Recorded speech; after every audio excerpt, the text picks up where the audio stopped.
Mirë se erdhe në botën ku askush nuk është i pafajshëm. Sekrete shqiptare, vendi ku rrëfimet më të thella, më të ndaluara dhe më të pathëna të shqiptarëve marrin zë. Na bëni subscribe për histori të ndryshme.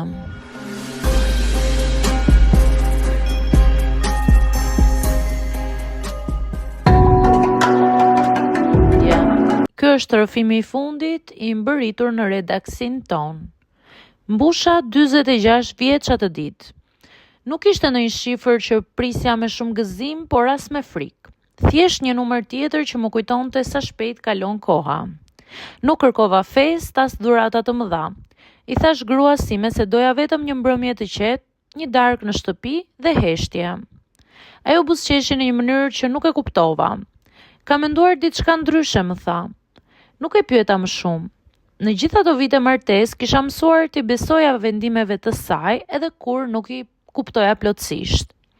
Kur erdha në shtëpi, e pash që kishte bërë përgatitje më shumë se sa e prisja. Tavolina ishte shtruar bukur, drita të buta, atmosferë ndryshe, dhe aty ishte ajo, shoqja e saj e ngushtë. E njëja prej vitesh, kishte qenë gjithmonë pjesë e jetës tonë. Kafe të shpejta, biseda të shkurtra, të qeshura që ndaleshin sa po hyja unë në dhomë, më uruan të dyja për ditëlindje. Pim nga një gotë verë. Bisedat ishin të lehta, por nën sipërfaqe ndjeja diçka që nuk po më linte rehat. Gruaja ime ishte e çuditshme. Më e heshtur se zakonisht, por e vëmendshme në një mënyrë që më ngjalli dyshim. Pas darkës, ajo u ngrit dhe më tha se ishte e lodhur. Ju rini dhe pak, tha, sikur po fliste për gjën më normale në botë. U fut në dhomën e saj të gjumit dhe mbylli derën pas vetes. Unë mbeta në sallon me shoqen e saj të ngushtë. Heshtja u bë e rëndë. Ajo më shikonte ndryshe, jo si zakonisht. Ishte një vështrim që nuk kërkonte shpjegim, por as nuk të linte rehat. Në kokë më kaluan qindra mendime. Pse ajo është ende këtu? Pse gruaja ime u largua kështu? Çfarë po ndodh?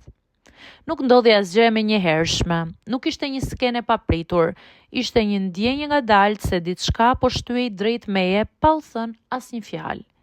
Dhe kjo ishte ajo që më tronditi më shumë, fakti që nuk po ndihesha thjesht i ftuar, por i vendosur përballë një prove që nuk e kisha kërkuar unë.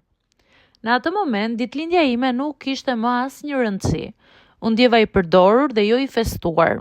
Unë ndjeva si një objekt në një lojë që nuk e kisha pranuar ta luaja. Mendova për martesën time, për vitet, për kompromiset, për heshtjet. Mendova dhe për veten time, për dobësitë e mia, për atë pjesë që ndoshta ishte lodhur duke qenë gjithmonë korrekt. E kuptova se kjo dhuratë nuk ishte për mua. Ishte një shenjë e diçkaje të thyer mes nesh. Ndoshta lodhje, ndoshta faj, ndoshta një mënyrë e çuditshme për të shmangur një bisedë që duhej bërë prej kohësh. Nuk dua të hyj në detaje çfarë ndodhi më pas, sepse ndodhi ajo që nuk duhej të ndodhte. Dhe nuk është më sekret, sepse thelbi nuk është aty. Thelbi është se atë natë humba diçka që nuk e dija se ishte kaq e brisht, ndjesinë e qartësisë morale. Nuk dola fitues, nuk dola as i lumtur, dola thjesht i hutuar. Të nesërmen, gruaja ime u soll sikur gjithçka ishte normale. Më pyeti nëse kisha kaluar mirë, dhe ajo pyetje më goditi më fort se çdo akuzë. Sepse kuptova që ajo nuk po më pyeste për ditëlindjen, po më pyeste për një vit që ishte kaluar. Sot kur e kujtoj atë natë, nuk e quaj më dhuratë, e quaj paralajmërim. Një sinjal se diçka në martesën tonë kishte nevojë për të vërtetën, jo për zgjidhje të shtrëmta. Dhe unë, në moshën 46 vjeç, mësova se jo çdo gjë që të ofrohet është për t'u pranuar, sidomos kur vjen e paketuar si surprizë. Ky është rrëfimi i fundit i mbërritur në redaksin ton. Mbusha 46 vjeç atë ditë. Nuk ishte ndonjë shifër që prisja me shumë gëzim, por as me frikë. Thjesht një numër tjetër që më kujtonte sa shpejt kalon koha. Nuk kërkova festë as dhurata të mëdha. I thash gruas sime se doja vetëm një mbrëmje të qetë, një darkë në shtëpi dhe heshtje. Ajo buzëqeshi në një mënyrë që nuk e kuptova. Ka menduar diçka ndryshe, më tha. Nuk e pyeta më shumë. Në gjitha ato vite martesë kisha mësuar t'i besoja vendimeve të saj edhe kur nuk i kuptoja plotësisht. Kur erdha në shtëpi, e pash që kishte bërë përgatitje më shumë se sa e prisja. Tavolina ishte shtruar bukur, drita të buta, atmosferë ndryshe, dhe aty ishte ajo, shoqja e saj e ngushtë. E njëja prej vitesh, kishte qenë gjithmonë pjesë e jetës tonë. Kafe të shpejta, biseda të shkurtra, të qeshura që ndaleshin sa po hyja unë në dhomë. Më uruan të dyja për ditëlindje. Pim nga një gotë verë. Bisedat ishin të lehta, por nën sipërfaqe ndjeja diçka që nuk po më linte rehat. Gruaja ime ishte e çuditshme. Më e heshtur se zakonisht, por e vëmendshme në një mënyrë që më ngjalli dyshim. Pas darkës, ajo u ngrit dhe më tha se ishte e lodhur. Ju rini dhe pak, tha, sikur po fliste për gjën më normale në botë. U fut në dhomën e saj të gjumit dhe mbylli derën pas vetes. Unë mbeta në sallon me shoqen e saj të ngushtë. Heshtja u bë e rëndë. Ajo më shikonte ndryshe, jo si zakonisht. Ishte një vështrim që nuk kërkonte shpjegim, por as nuk të linte rehat. Në kokë më kaluan qindra mendime. Pse ajo është ende këtu? Pse gruaja ime u largua kështu? Çfarë po ndodh? Nuk ndodhi asgjë e menjëhershme. Nuk ishte një skenë e papritur. Ishte një ndjenjë ngadaltë se diçka po shtyhej drejt meje pa u thënë asnjë fjalë. Dhe kjo ishte ajo që më tronditi më shumë. Fakti që nuk po ndihesha thjesht i ftuar, por i vendosur përballë një prove që nuk e kisha kërkuar unë. Në atë moment, ditëlindja ime nuk kishte më asnjë rëndësi. Unë ndjeva i përdorur dhe jo i festuar. Unë ndjeva si një objekt në një lojë që nuk e kisha pranuar ta luaja.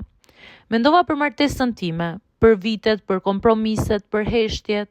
Mendova dhe për veten time, për dobësitë e mia, për atë pjesë që ndoshta ishte lodhur duke qenë gjithmonë korrekt. E kuptova se kjo dhuratë nuk ishte për mua. Ishte një shenjë e diçkaje të thyer mes nesh. Ndoshta lodhje, ndoshta faj, ndoshta një mënyrë e çuditshme për të shmangur një bisedë që duhej bërë prej kohësh. Nuk dua të hyj në detaje çfarë ndodhi më pas, sepse ndodhi ajo që nuk duhej të ndodhte. Dhe nuk është më sekret, sepse thelbi nuk është aty. Thelbi është se atë natë humba diçka që nuk e dija se ishte kaq e brisht, ndjesinë e qartësisë morale. Nuk dola fitues, nuk dola as i lumtur, dola thjesht i hutuar. Të nesërmen, gruaja ime u soll sikur gjithçka ishte normale. Më pyeti nëse kisha kaluar mirë, dhe ajo pyetje më goditi më fort se çdo akuzë. Sepse kuptova që ajo nuk po më pyeste për ditëlindjen, po më pyeste për një vit që ishte kaluar. Sot kur e kujtoj atë natë, nuk e quaj më dhuratë, e quaj paralajmërim. Një sinjal se diçka në martesën tonë kishte nevojë për të vërtetën, jo për zgjidhje të shtrëmta. Dhe unë, në moshën 46 vjeç, mësova se jo çdo gjë që të ofrohet është për tu pranuar, sidomos kur vjen e paketuar si surprizë.